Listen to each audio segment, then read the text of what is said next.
In the second half of 1981, the new, improved TI-99 4A made its debut. And over the next 3 years, developers inside and outside TI would get better and better at showing off what that TI-99 hardware could do. 1982 gave us the scrolling bitmap backgrounds and fast shooter action of Parsec. Plus, it gave us TI's hugely popular spin on the Pac-Man formula, Munchman.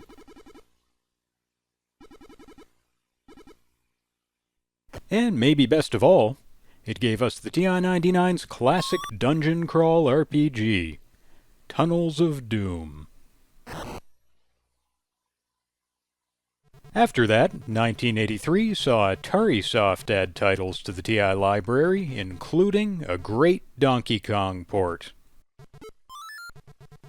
And Imagic got in on the action, with a highlight for them being their weirdly compelling Microsurgeon, where you do battle inside the human body. Plus, Sega made some key contributions too, including Star Trek Strategic Operations Simulator, which is naturally a favorite for Trekkies like me. And finally, 1984 did a good job of filling out the library, with Moon Patrol from AtariSoft being another great contribution from them, and Fathom from Imagic being their most interesting card if you ask me, where you fly the skies as a bird and swim the seas as a dolphin. Plus, Scott Adams gave the TI its first graphic adventure in Return to Pirate's Isle.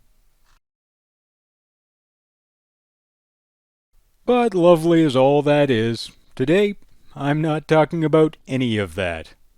Because when the TI-99 4A celebrated its first Christmas, none of those games were part of the picture. And what was available was a very different TI game library. That library had been in the works at TI and Milton Bradley since 1978. And by fall of '81, a respectable selection of games for folks to play on their brand new TI-99s was finally taking shape. So today I'm looking at the 10 best games from before 1982. The games that ended up being the launch library of the TI-99 4A, basically, which would consequently end up being some of the most memorable classics for the system in 1982 or 3 or 4 or heck, even 2023. As if anyone would still be using a TI-99 in 2023. What can I say? You never forget your first love. Even if I'll admit these games probably won't blow you away with their graphics. Partly because developers got better at using the hardware as time went on, and also partly because the hardware itself did get better. The bitmap mode used in later games like Slimoids, with its colorful dithered backgrounds, or in Parsec with its smooth scrolling terrain and starscape, that wasn't available on the 99.4 when these games were developed. But in the end, there's something special about the originals that found a way to make games work on this hardware for the first time, and gave the world a first taste of the larger landscape of TI games to come. So at number 10 on my top 10 list, let's start right at the beginning with Video Chess, a game that debuted at basically the birth of the universe in TI-99 terms, Summer CES 1979, where the world got its first look at the 99.4. At the time, computer chess programs with the brains to beat quality human opponents were looking more and more like a reality, which would be an exciting part of the 80s computing world to come. So, TI collaborated with chess master David Levy to make their contribution in Video Chess. Crucially for lousy players like me, it gives you flexibility as far as the difficulty of your computer opponent goes, and it also lets you choose how aggressive the computer will be, even including an option to make the computer just straight up bad, with an error-prone losing style. Which, like I say, I appreciate, since not every family picking up this cart is going to have a chess master in it. Though what you might have is a few different players who all want to try their hand at the game. And, for that reason, it's nice that video chess lets you run up to 9 simultaneous tables from the same machine, and save your games as needed. While it was a couple more decades before a chess program beat a grandmaster in tournament play, video chess gave TI users a bit of a taste of the tech and a chance to take it home, way back in 1979, making it a great start to the library, even if, well, games with more in the way of arcade action tended to steal the spotlight in the long run. Number 9 on my list, The Attack, being one of those early arcade action offerings.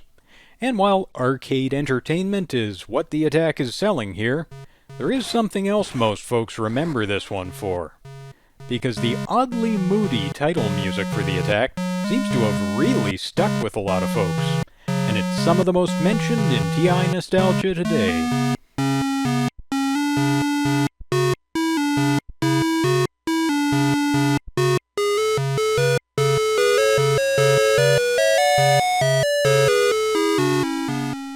The game also has an attract mode, which that music leads into, but if you play that for any space of time at all, you'll notice there's a bit of an issue here.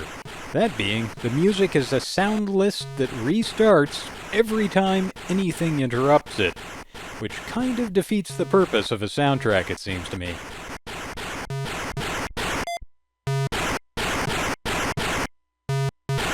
Sound aside, though, you can see what The Attack is doing is pretty ambitious. You've got dozens of enemy spores on screen, all of which are in motion. So, managing all that enemy movement is a lot for the program to cram into a game loop. And it does manage it. The game just runs a tad slow. Now, in the game's defense, this game is not so much about fast shooter action to me as about tracking how the board's evolving and responding with the right tactics. The alien incubators count down to 1 before hatching more spores or more aliens, and if you let 4 spores clump together, they'll create an alien themselves. So, you've got to figure out how to position yourself to deal with both of those things as they happen. Still, the game's slowness is pretty over the top. It probably does need to settle for putting fewer enemies on screen. And it also really ought to give up on that crazy attempt to play a soundless that will always, always, always be interrupted. But both of those things are achievable. And game number 8 on my list, Car Wars, is some nice proof of that.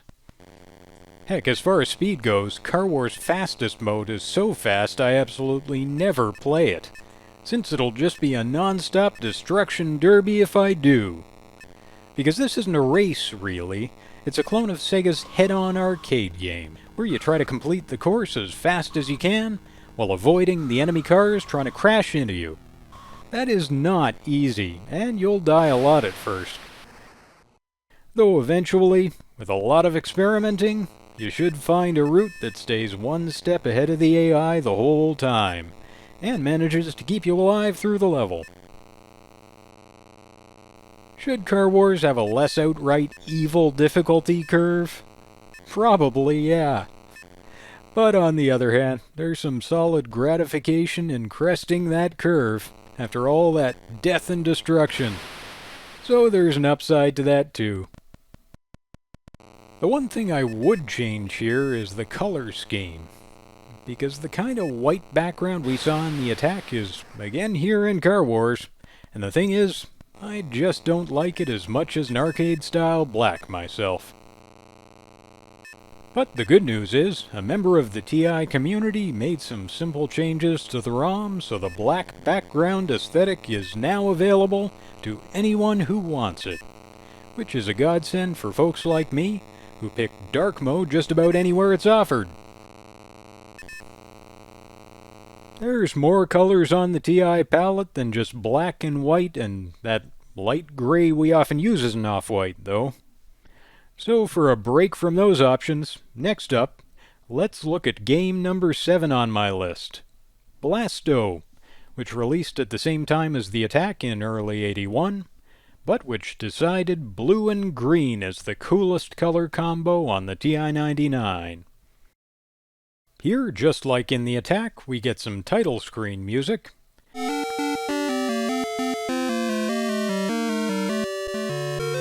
And that segues nicely into an attract mode, where in this case tanks do battle under computer control. Though we do find out here that another thing Blasto's got in common with the Attack is, yes indeed, the in-game music is a sound list that gets interrupted by any other sound in the game. Very silly.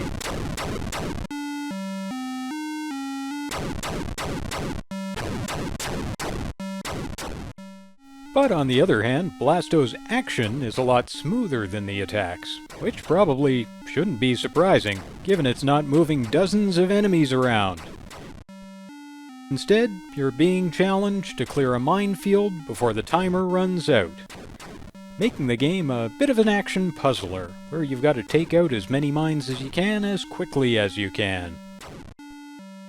Plus, single-player action aside, the game's got 2-player modes on offer as well.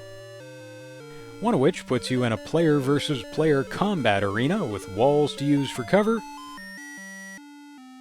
and the other of which puts both players in a minefield, then lets you compete to take out mines, or otherwise, each other.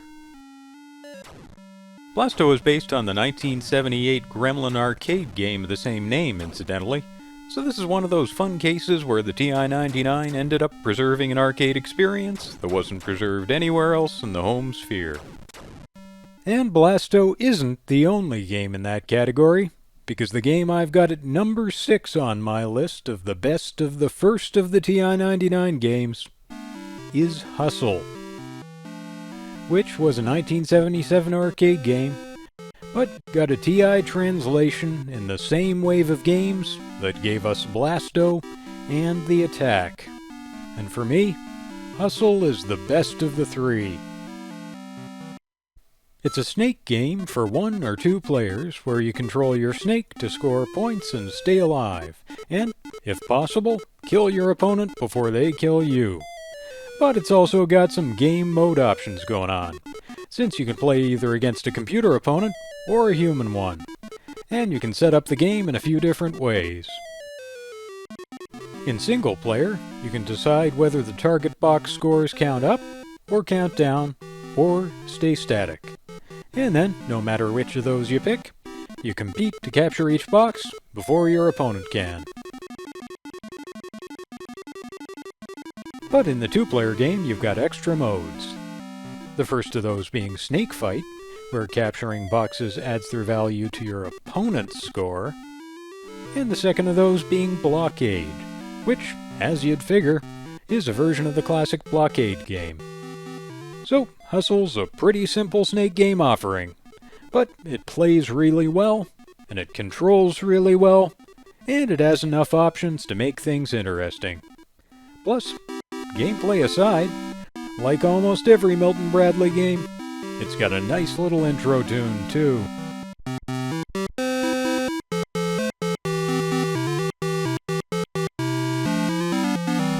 Though nice as a little title tune is, there's one kind of TI sound we haven't heard any of these games use yet.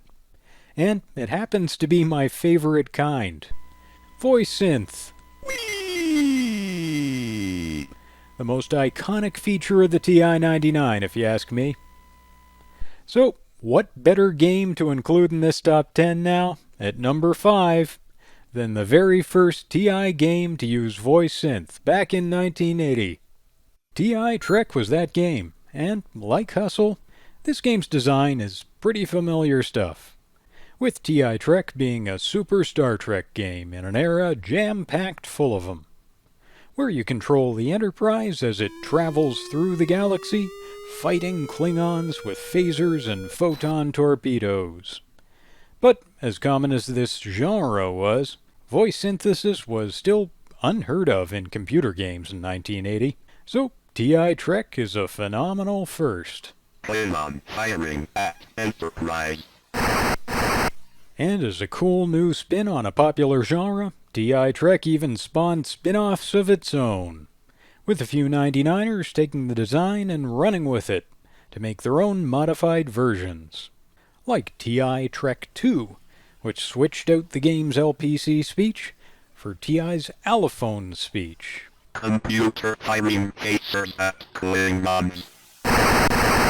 And my own TI Trek 3, which swapped out TI's generic-sounding samples for samples from the Star Trek TV show itself. But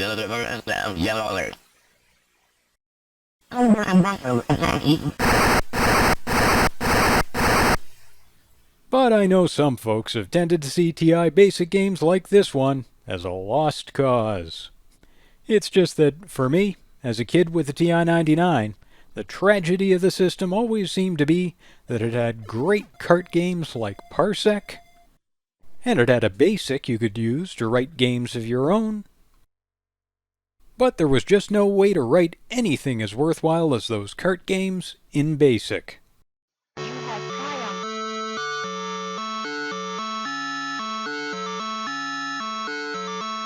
So a basic game like this one that not only is worthwhile, but also broke new ground in TI speech? Naturally, that's something I value a lot. Plus, being designed to use the speech editor cartridge, it's also an example of how the TI-99 is often at its best when cartridge software joins forces with a game cassette or disc.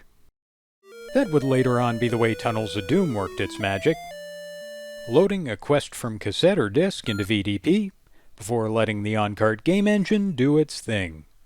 But the first game to do that was Adventure in 1981, with its cart hosting the Scott Adams Adventure engine, while tapes or discs loaded particular games into memory. And so Adventure is my number 4, not thanks to exciting graphics or sound, because there's none of that. The closest thing you get to graphics here is the screen changing color based on what's going on in your game. So, if you're in a pitch dark area, it turns to blue? Well, better than white, I guess. But graphics aside, Adventure gave us a cart that would keep on delivering worlds to explore as long as anyone felt like making them.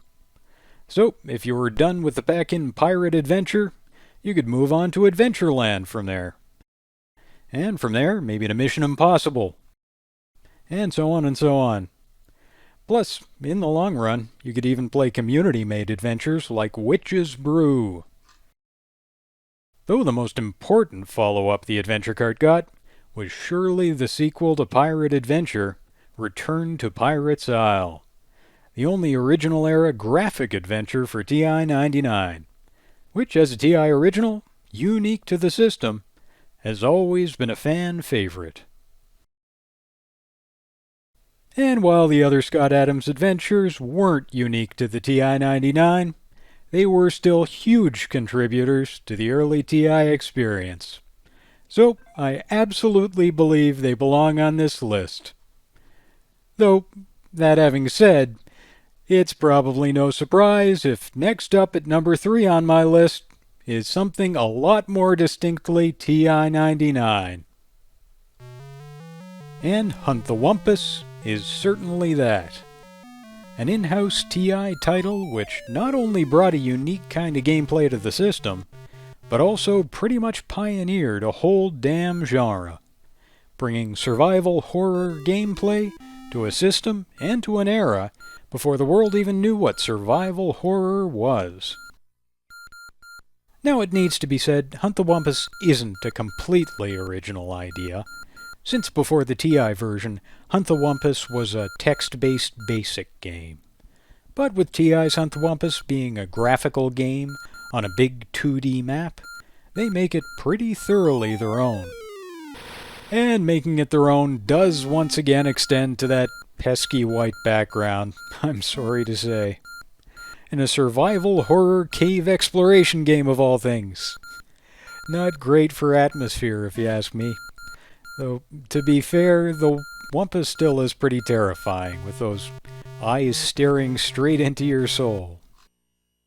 It's just a little bit more terrifying if I tweak the palette via my F18A VDP to turn this into a game where deadly caves are explored in darkness, and where those eyes peer out of the darkness as the Wumpus finds you.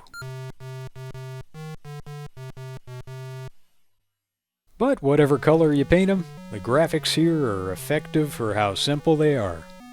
And as odd as it might sound, I like the fact that they represent the kind of design you could make work perfectly well, even in BASIC. Because I always appreciate a game that doesn't just have good gameplay to enjoy, but useful design ideas to teach too. And my number 2 game on this list, Tombstone City, is more proof games can have a lot to teach us on the TI-99, because this game became the single most important teacher on the system when its source code shipped with TI's editor assembler package as a working example of a TI-99 assembly game. Though that's not to say the game isn't worth your time for its own sake.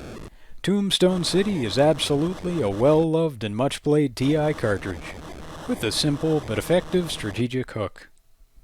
The mechanics being that aliens can spawn from any group of 2 cacti on screen. So groups of cacti are what you need to worry about and deal with here. Especially because if you kill an alien, it spawns a new cactus, and potentially a new group. But on the other hand, if you kill an alien next to an existing group of cacti, it destroys them. So you can use that to slowly get rid of cacti by positioning your attacks just right.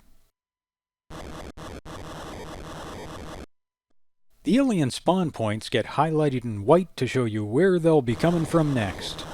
Though, since the program picks the next spawn with a linear screen search, you'll know where to expect that regardless if you're paying attention, since the next spawn is always going to be to the right or below the last one.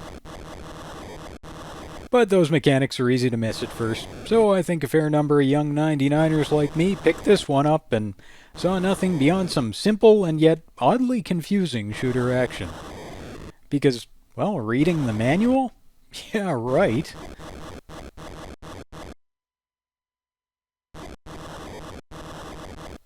For folks who gave it a chance, though, and figured it out, Tombstone City obviously gets credit for going with a design unique to the TI-99, which, along with Parsec and Hunt the Wampus, makes it one of the most iconic TI-99 titles of all time.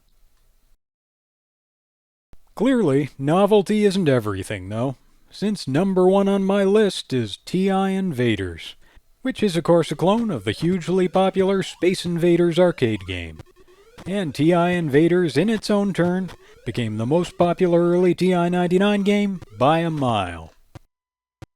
Sometimes a home port comes along that makes the arcade original look dull by comparison, and I do think this is one of those times. Because while TI Invaders nails the fundamentals, making it easy and satisfying to pick up and play, it's also got some great extras it adds to the mix. My favorite addition being the sheer variety in the invaders you fight, with new invaders coming down from the top of the screen in new colors with new animations as the levels progress. So that making it to a new level for the first time isn't just about bragging rights, it's about discovering a new enemy, which, for childhood me, was a big draw. It's got this in common with Munchman, incidentally, where the who knows change from one level to the next. Though, comparing these two games, one difference you'll notice aesthetically is we've finally got a classic TI title which goes with a black background. No hacking required. So, thank goodness for that. Other additions to the formula here include a bonus for hitting the saucer that's based on how close you hit to its center. And even better, a bonus round between levels where you take on a red saucer, which pings back and forth as you hit it, shrinking every time, until you eventually, inevitably, miss. Like Munchman, TI Invaders was a huge arcade hit, with a top-notch TI translation to boot. So it's no wonder it's an all-time favorite, and it's no wonder it's my pick for number 1, making these my top 10 games of the TI-99 4A release era. Though I was curious what other folks had to say on the subject, so I asked on Atari Age, and this is the answer I got. With the top 3 favorites there being TI Invaders, Hunt the Wumpus, and Tombstone City, but with the Attack, Car Wars, Hustle, Amazing, and Adventure being other games with a fair complement of fans. So it seems I wasn't too far off popular opinion. Anyway, thank you all for tuning in for my take on the best of the first of the TI-99 classics, when TI and Milton Bradley programmers were mostly either throwing stuff at a wall to see what stuck, or cloning arcade designs to see whether they could work on the hardware. Which, mostly they did, I'd say. So, your turn. Tell me what you think are the best early TI-99 carts. I know some folks will want to say Munchman or Parsec or Tunnels of Doom, but as I say, those didn't come out until 1982. Otherwise, if your favorite early cart is Zero Zap or Blackjack and Poker or Yahtzee, well, to each their own. See you next time, folks.